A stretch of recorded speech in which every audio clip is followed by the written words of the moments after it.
www.gobcbticket.com এই ওয়েবসাইটে গেলেই টিকিট পাবে সাধারণ দর্শকরা। অন্য কোনো প্রতিষ্ঠানকে টিকিট বিক্রির দায়িত্ব না দিয়ে পুরোটা এবার নিজেদের তত্ত্বাবধানে রাখছে বিসিবি।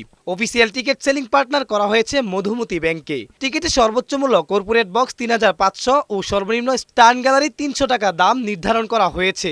জুলাই আন্দোলনে আহতদের জন্য বিনামূল্যে প্রায় ১০০ টিকিট দেয়া হবে। জুলাই আন্দোলনের সময় থেকে আমরা গত বিপিএল থেকে একটা ব্লক গ্র্যান্ড স্ট্যান্ডে আমরা করে রেখেছি, ব্লক 36।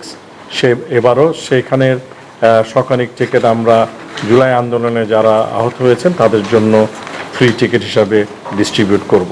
ক্লাব হাউস সাউথ শহীদ মুস্তাক আপার স্ট্যান্ড ৮০০ টাকা, ক্লাব হাউস সাউথ শহীদ মুস্তাক স্ট্যান্ড লোয়ার এবং আপার দুটোরই ৮০০ টাকা।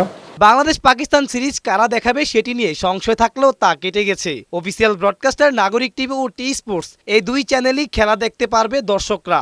সাকিব কিংবা অন্য কোনো ক্রিকেটারের প্ল্যাকার্ড নিয়ে মাঠে প্রবেশও থাকবে না কোনো বাধা। বিসিবির সকল ক্রিকেটারকে সম্মান জানায়। আপনি জানেন যে আমাদের অনার বোর্ডে সকলের নাম রয়েছে। আমরা যে ২৫ বছর ক্রিকেট পূর্তি করেছি, এখানে এমন কোনো ক্রিকেটার নাই যারা বাংলাদেশকে রিপ্রেজেন্ট করে যাদের ছবি ছিল না। সুতরাং এটাই প্রমাণ করে